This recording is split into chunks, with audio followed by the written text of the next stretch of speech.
How bright is your future? Next on Israel, the Prophetic Connection. This place, the Mount of Olives, very near.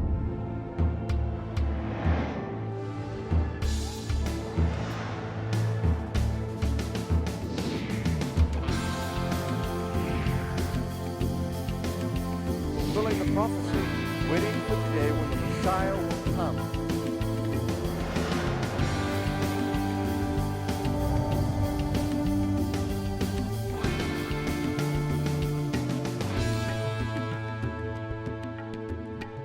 Chapter 12 of Hebrews opens with some very encouraging words. The writer tells us, we're not in this race alone. We're surrounded by a great cloud of witnesses, people who have gone before us. And they're there to encourage us in the unseen realm. But the greatest example of all is Jesus of Nazareth, who, for the joy that was set before him, the writer says, endured the cross. We remember that in the night in which Jesus was betrayed, he was in the upper room with his disciples, and then he went from there to the Garden of Gethsemane. And there he was in agony. He pleaded with his Father, if it's possible, let this cup of suffering pass from me. Nevertheless, not my will, but thine be done. And he went from there to judgment, torture, and the cross itself. But the writer of Hebrews tells us he did it for the joy that was set before him. But what was that joy?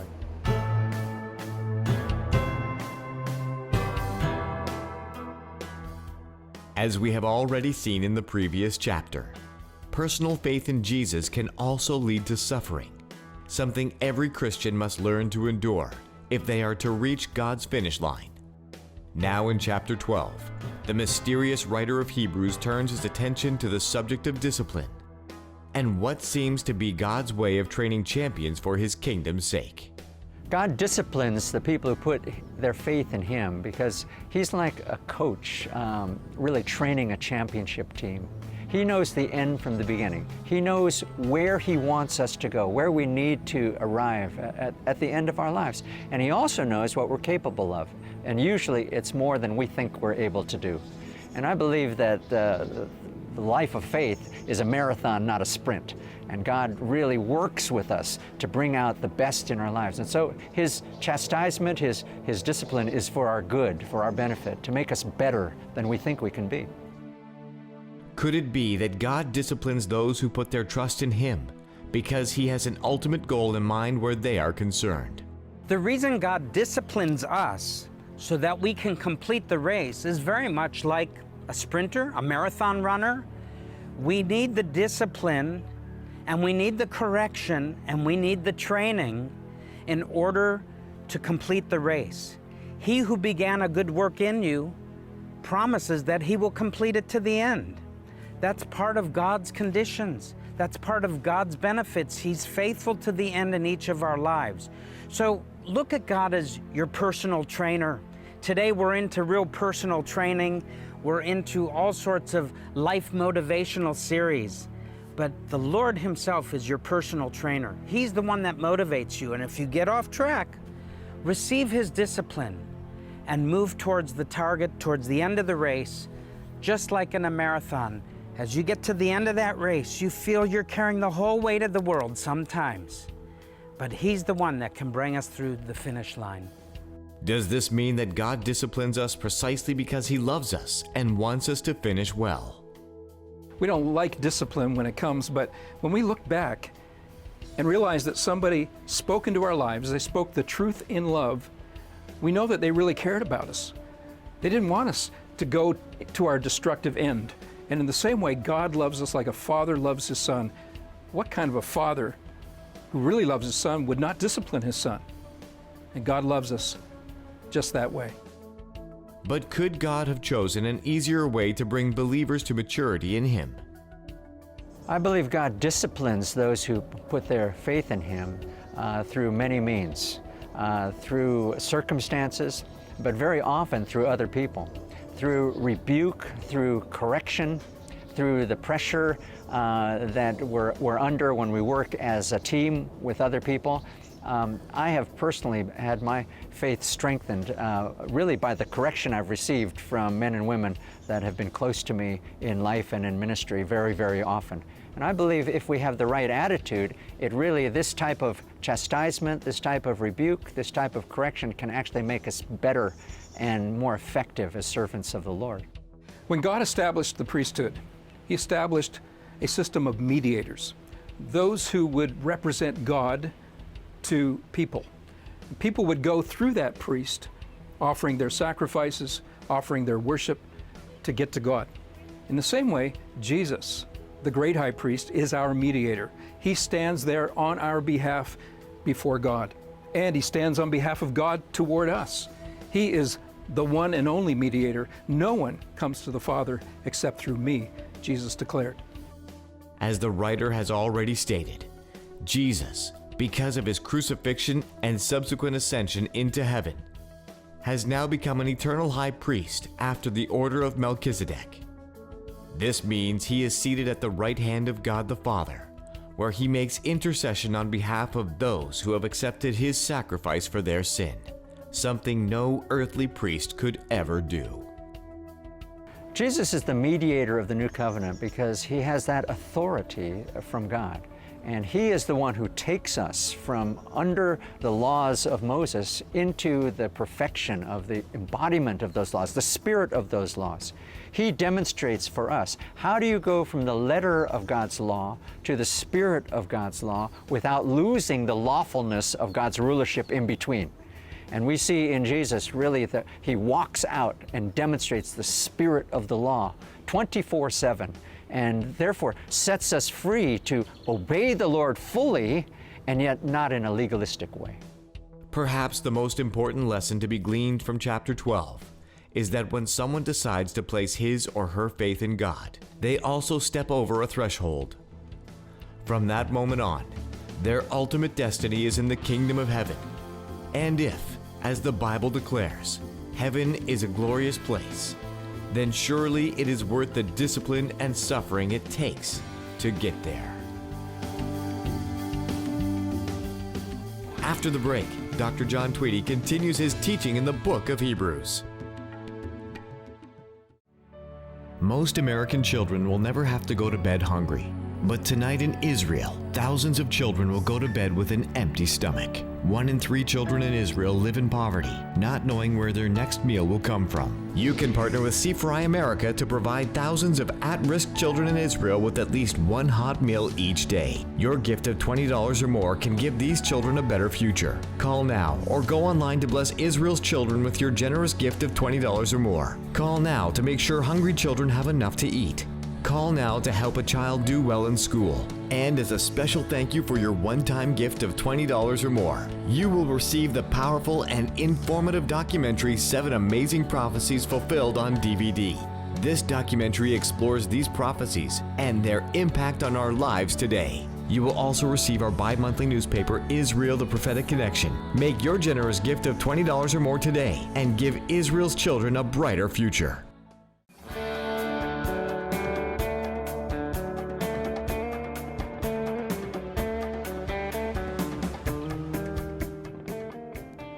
In episode 11, chapter 11, the writer of Hebrews stresses the importance of personal faith in walking with God and enduring all circumstances and suffering.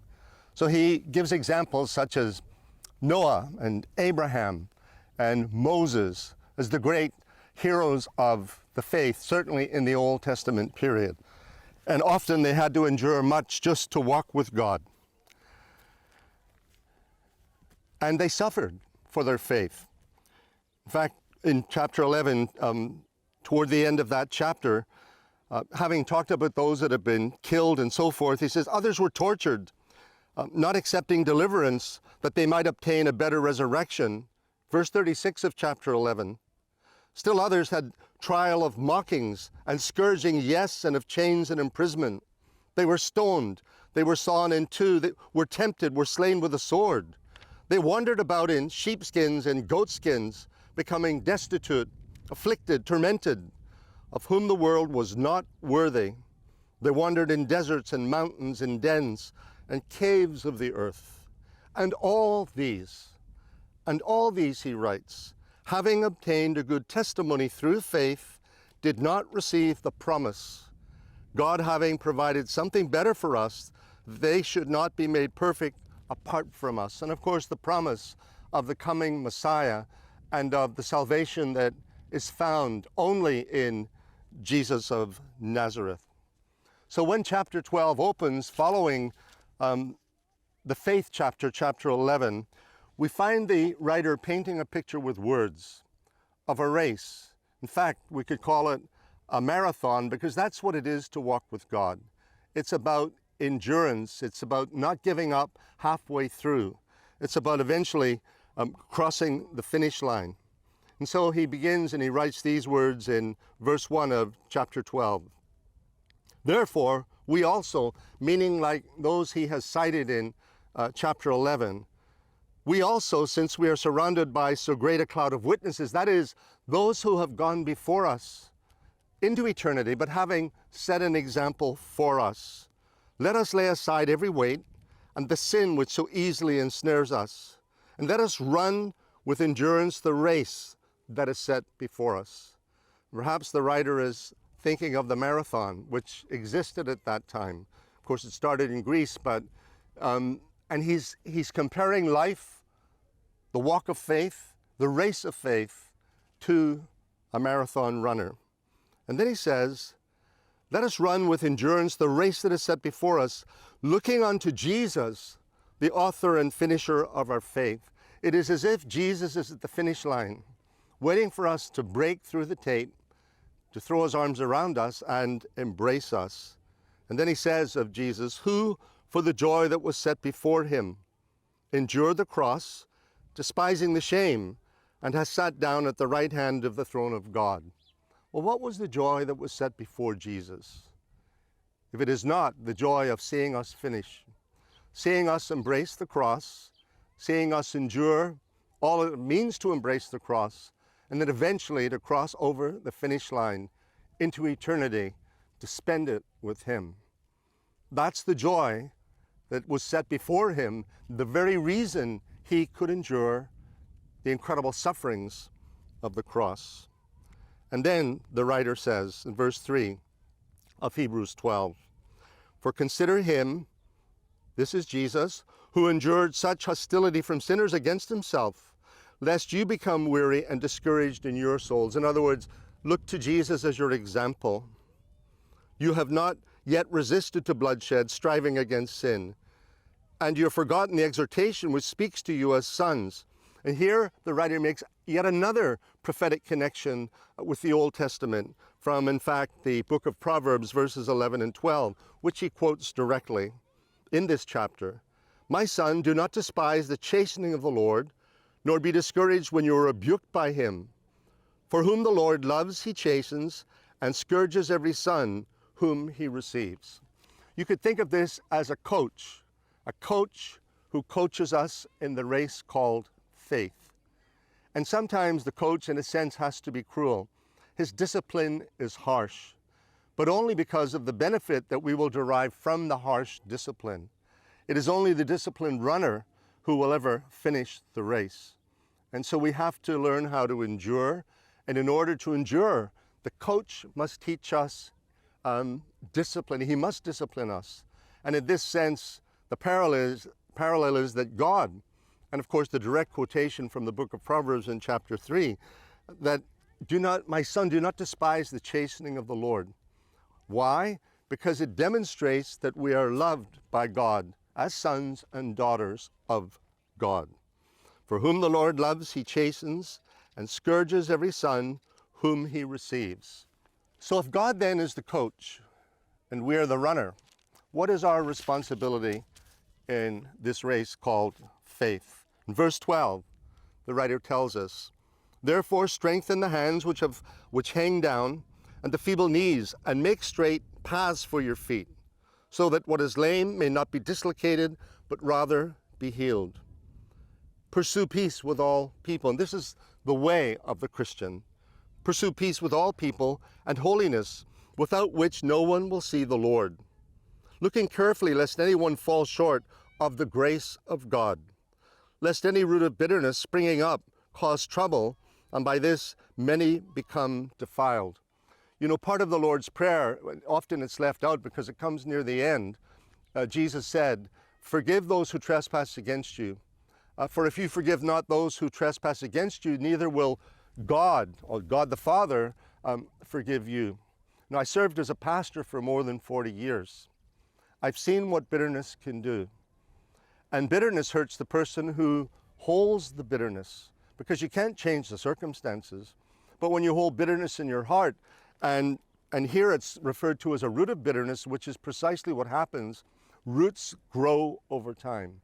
And if bitterness is not dealt with at the foot of the cross, it will become a bitter root, and it chokes out life and destroys the person who harbors the bitterness. So this is not the way of the Christian, according to the writer of the book of Hebrews. Lest any root of bitterness springing up cause trouble, and by this many become defiled. Lest there be any fornicator or profane person like Esau, who for one morsel of food sold his birthright, because he didn't value his birthright, and so Jacob got the birthright instead.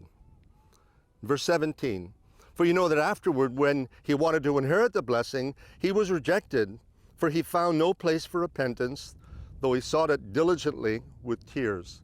So the writer uses, and you see his knowledge again of the Old Testament and of the history of Israel, where he can cite reference after reference after reference. He understands thoroughly the Old Testament, but he's able to apply the lessons of the Old Testament and bring them into the New Testament and into this book of Hebrews. And then an encouraging word comes in verse 18.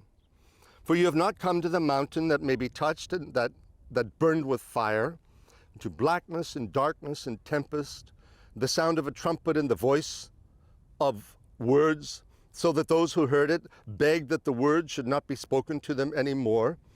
And now he goes all the way back again to the Israelites encamped at the foot of Mount Sinai, where Moses ascended that holy mountain and was in the presence of God for 40 days.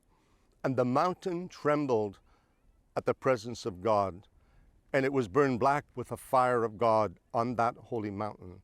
But the people below dare not set foot on the mountain lest they die. They could not approach the holiness of God. God gave that privilege and right only to Moses, his servant. And so this is another example of Old Testament history. And then in verse 20, for they could not endure what was commanded. And if as much as a beast touches the mountain, it shall be stoned, or shot through with an arrow. And so terrifying was the sight that Moses said, I am exceedingly afraid, and trembled. Which is to say, Moses would not have dared ascend that holy mountain, but for the summons of God that called him to come up into the presence of God. And when he stood in the presence of God, he was changed. When he came back down, had to wear a veil because his face shone, reflected the glory of God, because he had been in the presence of God. So the writer draws a parallel with Mount Sinai, but a spiritual mountain in the next verse, in verse 22. But you have come to Mount Zion, and to the city of the living God, the heavenly Jerusalem, to an innumerable company of angels, to the general assembly and church of the firstborn who are registered in heaven. These are the words of a Christian who understands the cross of Jesus of Nazareth. To God, the judge of all, to the spirits of just men made perfect. And then, so clearly, verse 24, to Jesus, the mediator of the new covenant, and to the blood of sprinkling that speaks better things than that of Abel. And the blood of sprinkling, of course, the blood shed on an old rugged cross outside the walls of holy Jerusalem. To Jesus, the mediator of the new covenant. So in this passage in Hebrews chapter 12, we really have a tale of two mountains. The one, the earthly Mount Sinai, which Moses ascended, but the one that is yet future, at least in eternity, the heavenly Zion, or heavenly Jerusalem is another way of thinking of it. And then this is a warning, because remember, the writer is writing to the Hebrews, to the Jews. And that's why the parallels are drawn with the history of Israel and of Moses. In verse 25, see that you do not refuse him who speaks. Now the one speaking is Christ, and the writer writing of Christ. For if they did not escape who refused him who spoke on earth, meaning in the Old Testament period, much more shall we not escape if we turn away from him who speaks from heaven, whose voice then shook the earth.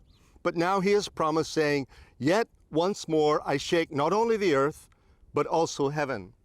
And again he reaches into the Old Testament, this time to the book of the prophet Haggai, in chapter 2 and verse 6. And he quotes that verse directly here. Yet once more I shake not only the earth, but also heaven. You know, when I look around the world today, there is incredible chaos. People are crying out because there's a lack of strong, clear leadership. And anxiety has taken hold of us. And we don't know if we have solutions to the dilemmas of our times. And the Bible is telling us prophetically that God is going to allow the shaking. Why?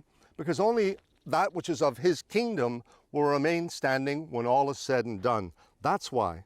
Now this, yet once more, indicates the removal of those things that are being shaken as of things that are made, that the things which cannot be shaken may remain. And now he tells us what that is. The very last verse of chapter 12. Therefore, since we are receiving a kingdom which cannot be shaken, why? Because it's not of this world. Let us have grace by which we may serve God acceptably with reverence and godly fear, for our God is a consuming fire. So the whole emphasis in chapter 12 is we're called of God in a sense the same way Moses was. But we're called to this race of faith. God is our coach. He will chasten us to keep us on track, so we will learn endurance. And we will experience suffering, but we will endure that too. Always looking on to Jesus, the author and finisher of our faith. And our inheritance, a heavenly kingdom that is not of this world. Stay tuned for more from Dr. John Tweedy after this break.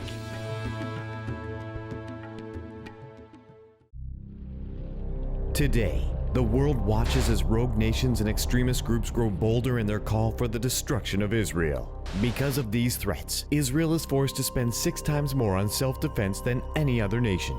This has resulted in a secure Israel, but also means that often Israel is unable to provide for some of their most needy. But there is hope. C4I is helping support Israel by providing for charities within Israel that meets the needs of these precious people. And you can be a part of this vital work.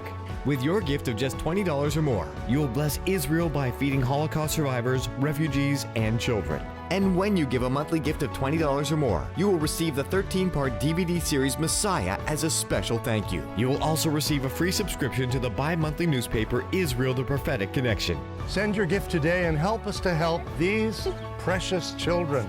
Call now with your gift of $20 or more and bless the people of Israel. We're waiting to hear from you.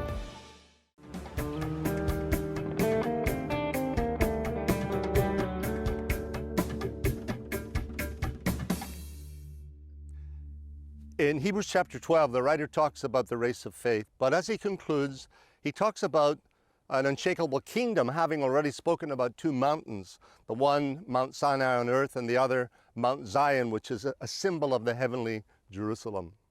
I've been teaching this episode and this chapter in the shadow of a very famous mountain in Israel, just over my shoulders, Masada. Masada's claim to fame is that it was the last stand for the Jewish zealots in AD 73. In AD 70, 3 years earlier, the Romans obliterated Jerusalem. Hundreds of thousands of Jews were killed in the streets after a siege. The temple was destroyed, the great temple of King Herod. And Herod was a master builder.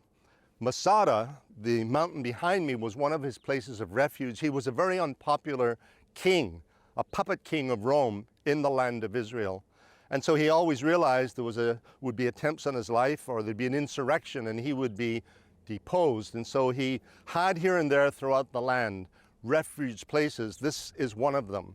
Now, the Jewish zealots were on this mountain in AD 73, more than 900 men, women, and children. They held out against the Roman onslaught. But in the philosophy of Rome, if there was any vestige of resistance anywhere in the country, then they hadn't fully captured the country. And so the Romans in AD 73 sent the 10th Legion down here under the command of Silva. This was an impregnable fortress in many respects. They couldn't easily attack it with their usual Roman formations. So they ended up building a siege wall around it, using psychological warfare, and eventually built a ramp on the far side, which you can't see, using Hebrew slaves to build it. And eventually they did climb over and take the fortress. But it was an empty victory, because when they went over the top, what they found were the bodies of more than 900 people strewn out. The Jews had chosen mass suicide rather than surrender to the Romans. Their commander gave a speech on that last night, and he painted vivid pictures of what would happen to the women and the children if the Romans took them as slaves. And it was an empty victory for Rome, because they didn't conquer it militarily, because the Jews simply laid down their lives. Masada fell in AD 73, and in a sense with it the dreams of Israel, at least for nearly 2,000 years. But Israel is back in the land today, and so Masada is free again. And there is a saying in Israel, Masada shall not fall again. And it's a wonderful hope that Israel will survive. And of course, the promises of the Bible say as much. But you know what? It's much better to have our foundation in an unshakable kingdom, like the writer of Hebrews says at the end of chapter 12. A kingdom then that is not of this world, a kingdom that is otherworldly in eternity. That's the invitation of Jesus of Nazareth, and that's the emphasis of the writer of the book of Hebrews. He, Jesus, is the mediator of a new covenant and the king of an unshakable kingdom.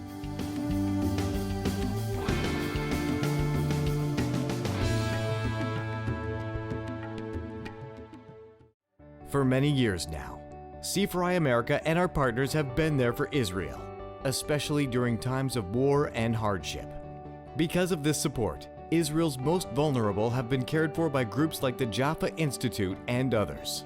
The Jaffa Institute is an institute that deals with children at high risk in slum communities around Israel. Each year, organizations like the Jaffa Institute care for those in Israel who are unable to care for themselves. And this is all possible because of people like you. We'd like to thank C4I and all the partners around the world for their support and love and blessing on the Jaffa Institute. With your monthly support of $20 or more, you are making a real difference in the lives of Israel's most needy. And when you become a monthly supporter, you will receive the bi-monthly newspaper Israel the Prophetic Connection. And while supplies last, the 13-part DVD set of the powerful series Messiah. Call the number on your screen now and become a monthly partner today.